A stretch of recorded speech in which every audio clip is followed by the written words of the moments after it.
Jay, let me ask you a question here. Okay, now you were the head of the NAACP for 10 years, and a lot of people get confused about the uh, National Association for the Advancement of Colored People because they think that it only refers to black people.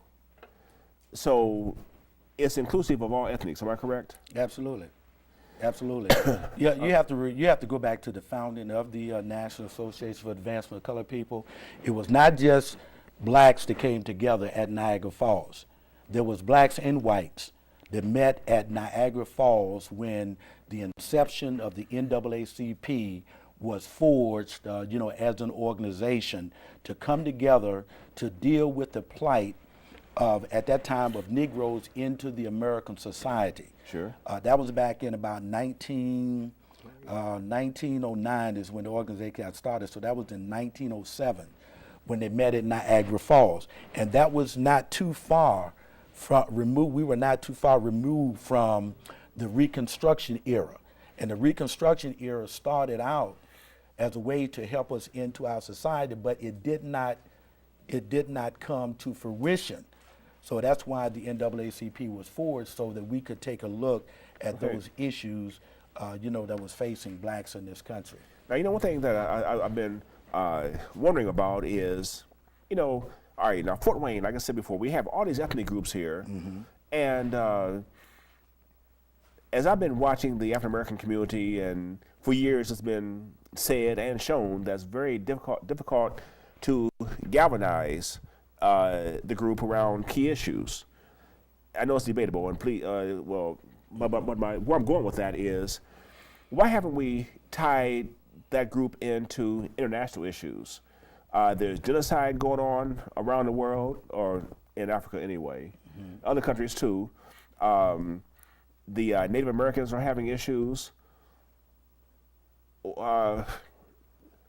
What happened there? Is there a disconnect, or does there need to be a new marriages to be formed? I'm just going to put it in a nutshell. Charity begins at home. When you're being depressed yourself, it's kind of hard for you with limited resources to begin to see how you're going to reach out and touch other people, even though they may be going through the same thing. Because what we're seeing today is the reason why many in the continent of Africa are shouting and they're rejoicing. They were looking for this day when their brothers and sisters from afar will come to the reality of liberation in our minds, so that we would see what God has done, through raising, an African American to the highest, to one of the highest offices of the land. I want to come back to that. I want to go back to the audience again. All right, we're having difficulties in the Arabic speaking world. We have, I think, the largest Sudanese population in America right here, if I'm not mistaken.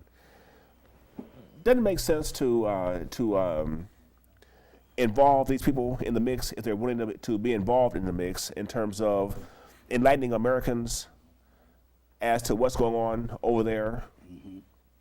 You're absolutely right. And I think, when you take a look at working with our foreign brothers and sisters, there are many organizations and a lot of churches that have missionaries. I have a friend of mine in Illinois. He's in Ghana. He's working with putting together hospitals, and every year he takes medical supplies there. Right here in Fort Wayne, Dr. Herbert Coates has traveled to Ghana and to Liberia, Monrovia, spent some time there. So I think what is happening, many of us have not been involved in doing missionary work. Matter of fact, most of us as African Americans, we do not have passports. So we can begin our discussions here, but if we wanted to travel with this brother to his country, how many of us overnight can put together our resources and say, look, let's go and take medical supplies. Let's go and see how we can build some neighborhoods. Bishop Eddie Long down in Atlanta has put together a program where he's going in some of the African countries, and for $2,500, per home, they're building communities in many of our African nations. So I think it depends on your perspective of where your mind is to determine how we're working with many African nations, you know, in terms of missions. What are we doing in this country as far as forging our relationships? You know, Rick, you know, Jay just mentioned, you know, about how it's going to be difficult for us to go across seas because we don't have passports. But, you know, I realized that one of you earlier said that charity begins at home. Now, I've got to bring this up. You, too, went to Harmer School, correct? Correct. And, you know, and I did, too. And, you know, I never knew who Harmer was. You know, we have, you know, as we're promoting the fact that we need to help bring to light issues around the world, we have an issue here in Fort Wayne that's still not really explored. You know, Indiana, by definition, is land of the Indians. Mm-hmm. And, you know, I've talked about Chief Little Turtle on other shows, but again, when George Washington named him the greatest Indian ever, and he's done things that Geronimo and Sitting Bull and all these other Indians couldn't even do, and we don't ever even acknowledge his presence. Today is November 6th. Yesterday, November 5th, was the, let me see, from 1780 until now, ever how many years that is, anniversary of the first time this land was attacked by Augustin LeBaume.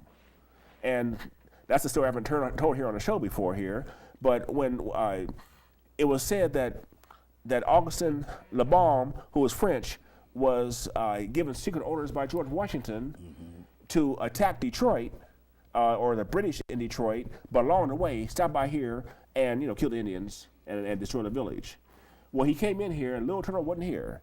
So they plummeted Kikianga, which is now Fort Wayne, and but 30 days later, Little Turtle caught up with him and killed him. And they, you know, you always hear Indians being referred to as bloodthirsty savages, but that's in retaliation after the Americans, and I love America. I've got a flag right there and got one on my chest here.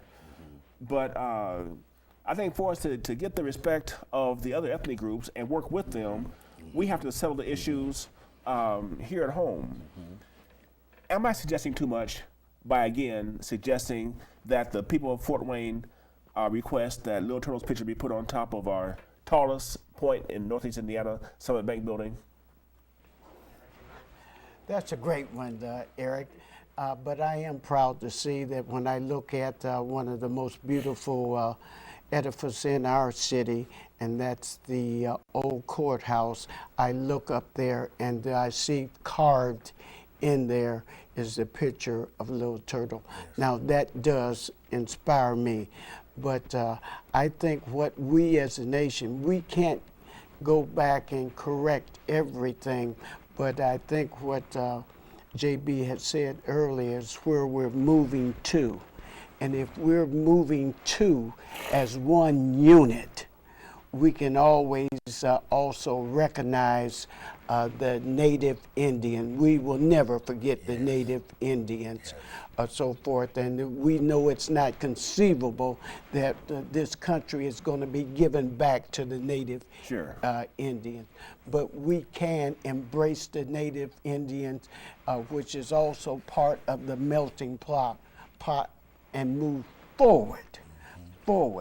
And not never forgetting what contribution that they made and will continue to make, even though there is not as many of them as it was before.